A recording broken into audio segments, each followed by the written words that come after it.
Norway में आसमान में करीब 12 किलोमीटर लंबी रोशनी के कतार ने पूरी दुनिया को हैरत में डाल रखा है।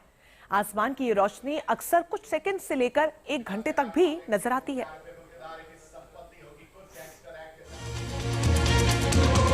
दरअसल नॉर्वे के रूरल इलाके में आसमान में दिखती इस रोशनी के राज ने विज्ञान और वैज्ञानिक दोनों को सकते में डाल दिया है। रोशनी की ये लंबी कतार कहां से बनती है और क्यों बनती है, इसका पता आज तक नहीं चल सका है। विज्ञान की सारी थ्योरी भूवैज्ञानिकों और स्पेस साइंटिस्ट के दिमाग दिन और रात में चमकती इस रोशनी के तिलिस्म को तोड़ नहीं पाए। सेंट्रल रूरल नॉर्वे के हेस्जेलन वैली के आसमान में चमक बिखेरती ये लकीर क्या कोई संकेत है धरती से अलग दूसरी दुनिया के बाशिंदों का, या फिर कोई करिश्मा है? हेस्जेलन के आसमान में करीब 12 किलोमीटर की लंबाई में फैली ये रोशनी विज्ञान की वो अनसुलझी पहेली है जो गहरे राज अपने में समेटे हुए हैं।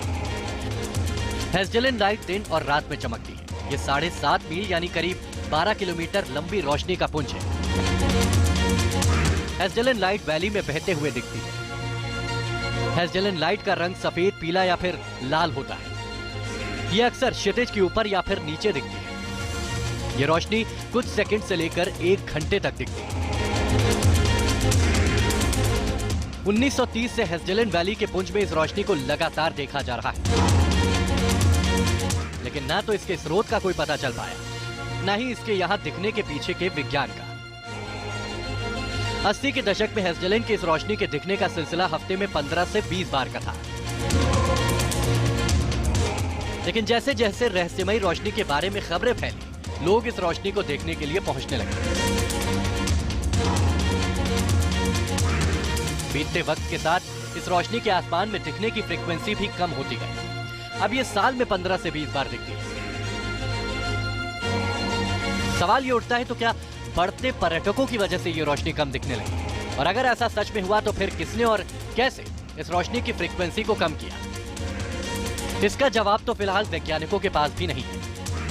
हेस्जेलन लाइट के राज को समझने के लिए अभी तक बस रिसर्च ही हो रही है। हालांकि इस बात पर कई तरह की परिकल्पनाएं वैज्ञानिकों की तरफ से की गई। ये बस कल्पना थी, क्योंकि कोई प्रामाणिक निष्कर्ष नहीं है।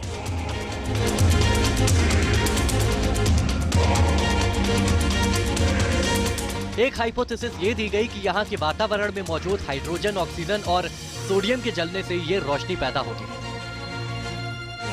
वहीं दूसरी थ्योरी में यह कहा गया कि पृथ्वी के वातावरण में कूलम्स क्रिस्टल्स की मौजूदगी की वजह से ऐसी लाइट्स बनती हैं।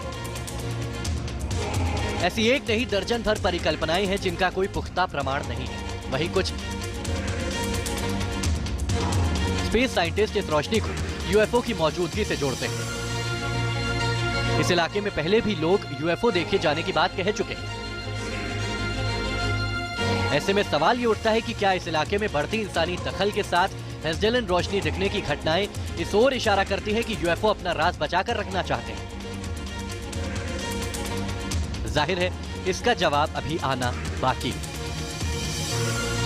Team news nation.